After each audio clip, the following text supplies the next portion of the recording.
ভারত বাংলাদেশ গঙ্গা জলবন্টন চুক্তির মেয়াদ শেষ হচ্ছে চলতি বছর ডিসেম্বরে। তার আগে এই চুক্তির মেয়াদ বাড়ানোর জন্য ভারতের উপর চাপ বাড়াচ্ছে বাংলাদেশ।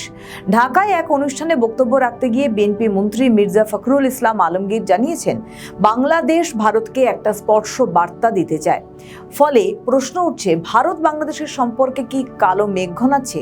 হাসিনার পতনের পর মোহাম্মদ ইউনূস সরকারের আমলে ভারত বাংলাদেশ সম্পর্ক ধাক্কা খায়।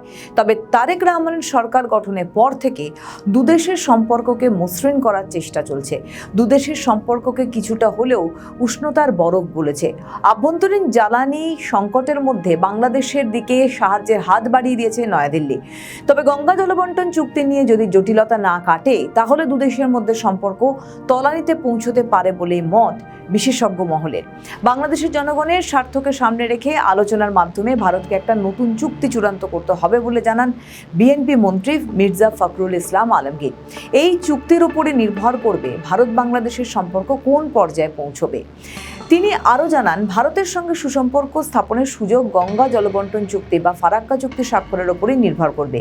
এই বিষয়ে তিনি সাফ জানান, নতুন চুক্তি স্বাক্ষরিত না হওয়া পর্যন্ত বর্তমান চুক্তিটি কার্যকর রাখতে হবে। তার মতে দুই প্রতিবেশী দেশের মধ্যে ভবিষ্যৎ জলবন্টন ব্যবস্থা কোনো নির্দিষ্ট মেয়াদে সীমাবদ্ধ রাখা উচিত নয়। এদিকে দিন কয়েক আগেই ফারাক্কা বাঁধ নিয়ে ভারতকে নিশানা করেছিলেন ফখরুল। তার দাবি, ভারতের ফারাক্কা বাঁধ বাংলাদেশের মরণ ফাঁদে পরিণত হয়েছে। বাংলাদেশে অস্তিত্ব সংকটে রয়েছে। ভারত থেকে বাংলাদেশে প্রবাহিত 54টি বিভিন্ন ধরনের নদীতে একের পর এক বাঁধ নির্মাণের ফলে নদীগুলির ধারা বাধাপ্রাপ্ত হচ্ছে। প্রসঙ্গত, 20 বছর আগে গঙ্গার জলচুক্তি যখন হয়েছিল, তখন বাংলাদেশে ক্ষমতায় ছিল আওয়ামী লীগ। 2024 সালে জুলাই গণ অভ্যুত্থানে তারা ক্ষমতাচ্যুত হওয়ার পর অন্তর্বর্তী সরকারের সময় ঢাকা দিল্লি সম্পর্ক তলানিতে পৌঁছয়। তবে গত ফেব্রুয়ারিতে নির্বাচনের মধ্য দিয়ে বিএনপি ক্ষমতায় আসার পরে দুদেশের সম্পর্ক স্বাভাবিক হওয়ার আভাস দেখা দিয়েছিল। তবে তা যে গঙ্গা চুক্তির উপর নির্ভর করছে, আবার স্পষ্ট করে দিলেন বিএনপির মহাসচিব। দিল্লি ও ঢাকার সম্পর্কের সমীকরণে ফের সামনে চলে এলো ফারাক্কা চুক্তি। ঢাকায় ফারাক্কা দিবস উপলক্ষে আয়োজিত এক অনুষ্ঠানে বক্তব্য রাখতে গিয়ে ফখরুল কার্যত দিল্লিকে কড়া বার্তা দিয়েছেন। বাংলাদেশে প্রতি বছর 16ই মে পালন করা হয় ফারাক্কা দিবস। দীর্ঘদিন ধরেই ফারাক্কা বাঁধ, গঙ্গার জলবন্টন বাংলাদেশের রাজনীতিতে অত্যন্ত স্পর্শকাতর বিষয়।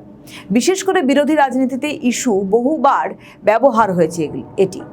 এবারের পরিস্থিতি অবশ্য আরও গুরুত্বপূর্ণ, কারণ এখন বিএনপি ক্ষমতায়। 16ই মে শনিবার ঢাকায় ফারাক্কা দিবস উপলক্ষে এক আলোচনা সভার আয়োজন করেছিল বাংলাদেশ ন্যাশনালিস্ট পার্টি বা বিএনপি। সেখান থেকেই ভারতের সঙ্গে সম্পর্কের প্রসঙ্গ তোলেন মির্জা ফখরুল। ফখরুল কার্যত জানিয়ে দিলেন, শুধুমাত্র রাজনৈতিক সৌজন্য নয়, বাস্তব সমস্যার সমাধানে দুদেশের সম্পর্কের ভিত্তি হবে। বিশেষ করে জলবন্টনের মতো গুরুত্বপূর্ণ বিষয়ে বাংলাদেশ নিজের স্বার্থকে সবার আগে রাখতে চাইছে। ফখরুল আরও বলেন, বাংলাদেশের স্বার্থ বিনষ্ট করে কোনো চুক্তি কাউকে করতে দেওয়া হবে না। তার এই মন্তব্য বাংলাদেশের আভ্যন্তরীণ রাজনীতির দিক থেকে অত্যন্ত গুরুত্বপূর্ণ, কারণ বিএনপি বরাবরই অভিযোগ করে এসেছে যে শেখ হাসিনা সরকারের আমলে ভারতের সঙ্গে সম্পর্কের ক্ষেত্রে বাংলাদেশের স্বার্থ অনেক সময় যথাযথ গুরুত্ব পায়নি।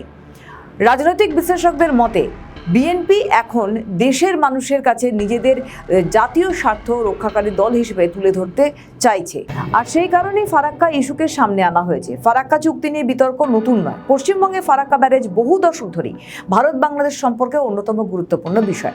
1996 সালে ভারত এবং বাংলাদেশের মধ্যে 30 বছরের জন্য গঙ্গা জলবন্টন চুক্তি স্বাক্ষরিত হয়। বাংলাদেশের একাংশের অভিযোগ, শুষ্ক মরশুমে পর্যাপ্ত জল না পাওয়ার কারণে দেশের উত্তর, দক্ষিণ, পশ্চিমাঞ্চলে কৃষি পরিবেশ এবং নদী ব্যবস্থার মারাত্মক ক্ষতির মুখে পড়ছে। নদীর নাব্যতা কমছে, চাষের সমস্যা বাড়ছে, এমনকি পানীয় জলের সংকটও তৈরি হচ্ছে। তবে ভারতের অবস্থানও আলাদা। দিল্লির মতে গঙ্গা জলবন্টনের বিষয়টা অত্যন্ত জটিল এবং এতে আবহাওয়া, বর্ষা, নদীর প্রবাহ এবং প্রযুক্তিগত বিষয়ে জড়িত।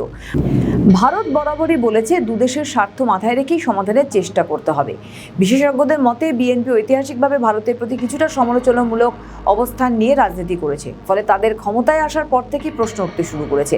বাংলাদেশ ইতিমধ্যেই ভারতের কাছে হাসিনাকে ফেরানোর আবেদন জানিয়েছে। তবে ভারত এখনও এই বিষয়ে আনুষ্ঠানিকভাবে কোনো জবাব দেয়নি। রাজনৈতিক পর্যবেক্ষকদের মতে হাসিনার প্রত্যর্পণ ইস্যু যেমন দুদেশের সম্পর্কে বড় বিষয়, তেমনি ফারাক্কা চুক্তিও এখন সমান গুরুত্বপূর্ণ হয়ে উঠেছে। বাংলাদেশের কৃষি কৃষি নির্ভর অঞ্চলে গঙ্গার জল অত্যন্ত গুরুত্বপূর্ণ, ফলে এই ইস্যু নিয়ে রাজনৈতিক চাপও অনেক বেশি। বিএনপি এখন সেই আবেগকেই রাজনৈতিকভাবে ব্যবহার করতে চাইছে বলেই মত বিশ্লেষকদের। অন্যদিকে ভারতের কাছেও বাংলাদেশে অত্যন্ত গুরুত্বপূর্ণ প্রতিবেশী দেশ, কৌশলগত দিক থেকে যেমন গুরুত্বপূর্ণ তেমনি অর্থনৈতিক এবং নিরাপত্তার ক্ষেত্রেও দুদেশের সম্পর্ক অত্যন্ত মূল্যবান।